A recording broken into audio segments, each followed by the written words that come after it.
Bamananw ko kuma fɔlen kɔrɔ tɔ ko o ye dalama ye. Aw ɲɛ bɛ ni so dagabana minnu na, tunga lafiya de ni so dagabana ye ni k'a jɔ an ka tunganage minnu sigilen bɛ jamana kɔ kan ni olu ye danaya ta k'a da tunga lafiya kan. Nin so in kelen-kelenna bɛɛ lajɛlen bɛ jalakɔrɔbugukaw olu de fɛ yen nɔ. E maa min bɛ yen nɔ k'i b'a fɛ ni ka terrain sa tunga lafiya maaw bolo, o ka nɔgɔ. Terrain bɛ tunga lafiya maaw bolo Banankɔrɔnikaw fɛ yen nɔ min n'u bɛna kɛ cité hectare 3 o de sanfɛ. Terrain kelen-kelenna bɛɛ lajɛlen ye titre foncier de ye wa 15/20 o de don. Sɛbɛnwari 4,400,000 ani 100,000 i bɛ se k'a sara dɔndɔni kalo 12 kɔnɔna la i bɛ euro wari 573 ni ka o bɔ walima kalo 18 i b'a sara dɔndɔni euro wari 382 i bɛ o bɔ o bɛ bɛn kalo 18 ma a dɔgɔdɔgɔni saralen kɔfɛ terrain ale bɛ k'i ta ye ne maa min y'a dɔn k'a fɔ ko sɛbɛnwari 4,400,000 ani 100,000 bɛ i bolo yɔrɔnin kelen i bɛ se ka i ka wari sara terrain ale bɛ k'i ta ye aw maa minnu fana bɛ yen nɔ k'a fɔ aw tɔgɔla terrain bɛ aw bolo terrain ninnu papier titre foncier walima permis d'occuper de do i b'a ta k'a di tunga lafiya maaw ma i n'a fɔ aw ɲɛ bɛ ja minnu na cogo min na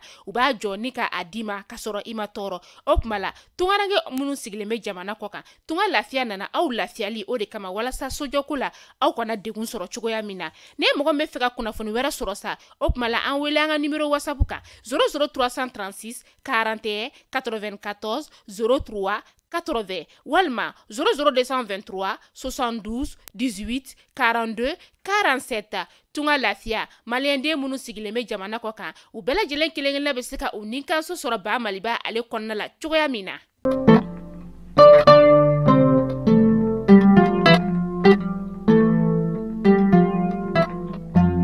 Biye tarata marsi kalo klimwa ani chegisan ba fla ani mugan saba mali kuna fon jaman la jabo o mun mi on fle sanga na wati mali kuna fukata se mali ko na manga bolo sro ka mali kuna fon penet ami o fon nga o wali mano dante fulimina o be sigile ka ba manga kuna fon mi makono o wakati sera o bismillah kuna fon ba kuruba la kritikala ka lafsali kulumi me no ku silima aleni cour suprême olu koni jabi bo ka bi silima maw olu tunye sharia o koni sezi ko wale do be sena mi ka yelma do kritikala olu ka la hala yawla nga ku olu konte jena oyi Burkina Faso jamana nyemo olu koni France 24 ale barako nyongiri uka jamana konana ni bi kuna fon kuma bo yo mimina la si odimso ona obadmamso fe Mariam Kone o bismillah kura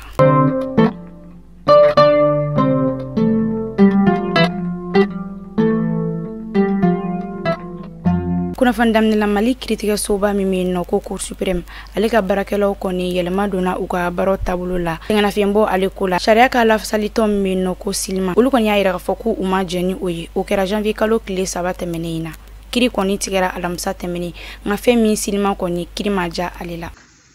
boni suprême boni cour suprême kani kala o bayra ka foku janna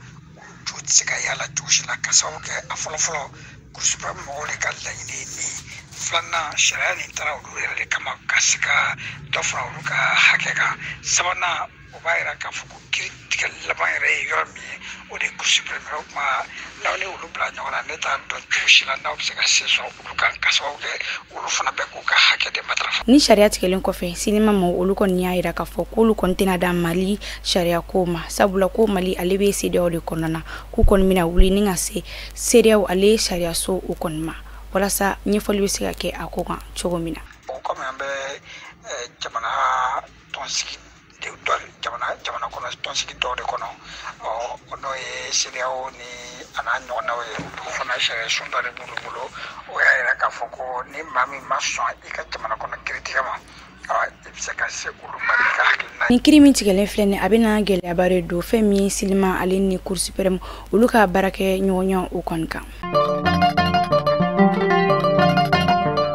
kuna fani were nasrala amita kay marabulu kona na kerenkereni ala jilbu alini kay yere che kilometri bioro ani duru nyogona do dugu saba kon bora kerenkereni ala serenati oronyera fogata se saranyuruma ulu kon bora ninga uka nisongoya oira kayira ka foko utejeni damasikli uka yorola anga jeka uyere ka dantikella me akoka brutigi ya foko utala bi utala sini uko conformant de papier duluma kukana dukolo laje ni salumbale ukapo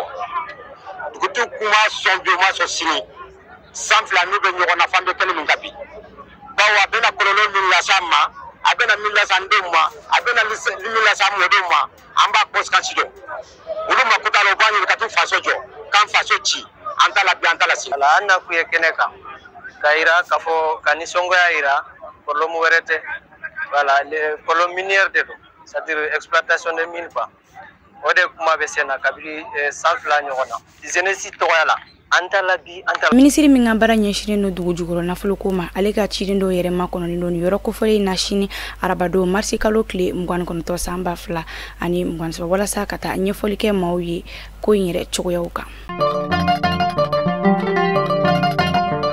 bela jalen tamane ko fe baski o kon bigana dondoni lagana ko tanasrala keren nya tumuktu marabulu konnana jadi wale keba mo lu kon nga binganu buko keni srawero lu konni awa dogon ko fla arashan aleka binganu ko fe muguju kon filla ka nyeshi sumbi ali duguma nyamfuki marabulu konnana ayla ka foko dugum sen chamane be no ni jadi wale keba mo luka aklino ni kon mega bato yeno tomuktu sira kan gundam kateme yanfukin fe binganu kon mega chaya kosebe ni sira ko folenka mali gulu masrita bo luka bara kon mesina alsa ami wilu ko patrouille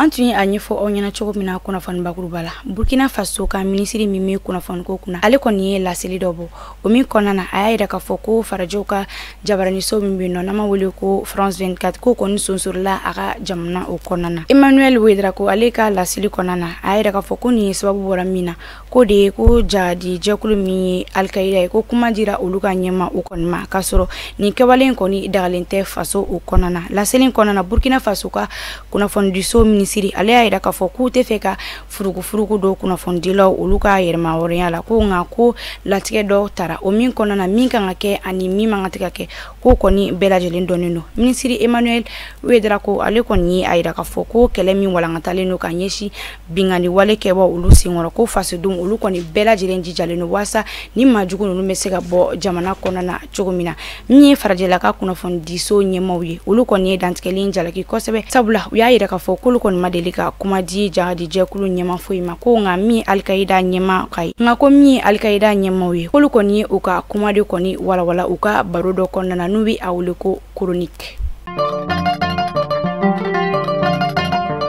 mali kuna fon jamla jabo ni mi danski ke bi ba mananga kuna fonna ama fuku onichi akokulu majola